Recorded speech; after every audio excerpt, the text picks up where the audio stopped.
نحمده ونصلي ونسلم على رسوله الكريم أما بعد فأعوذ بالله من الشيطان الرجيم بسم الله الرحمن الرحيم وقال النبي صلى الله عليه وعلى آله وأصحابه وسلم كل أمر ذي مال لم يبدأ ببسم الله فهو أبتر أو أخطأ۔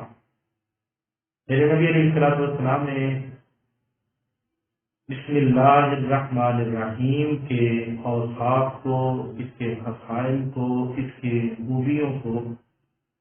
ان الفاظ میں بیان فرمایا کل امر ذی بال لم یبدأ بسم اللہ فهو ابتر او اخطأ۔ فرمایا کہ تو جو بھی کام کرنے لگے، جس کام کا بھی آغاز کرنے لگے، تو یاد رکھ اس سے پہلے بسم اللہ الرحمن الرحیم پڑھ لیا کر، کیونکہ اگر تو نے بسم اللہ الرحمن الرحیم سے کام کا آغاز نہ کیا فَهُوَ أَبْتَرْ أَوْ أَخْطَأَ، تو ان میں اس کام کا دو طریقوں سے انجام ہونے کا خدشہ ہے، یا تو وہ کام پورا نہیں ہوگا یا اس کام میں برکت باقی نہیں ہے۔ تو ہمیں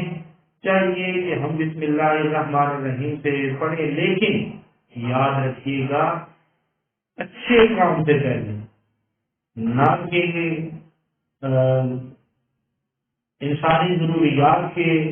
جو معاملات ہیں، مثلا ہم نے جانا ہے قضاء حاجت کے لیے یا دیگر معاملات کے لیے، وہاں کسی بھی قسم کا ذکر یا بسم اللہ الرحمن الرحیم نہیں پڑھنا، باقی ہر کام میں ہم نے بسم اللہ الرحمن الرحیم کا ذکر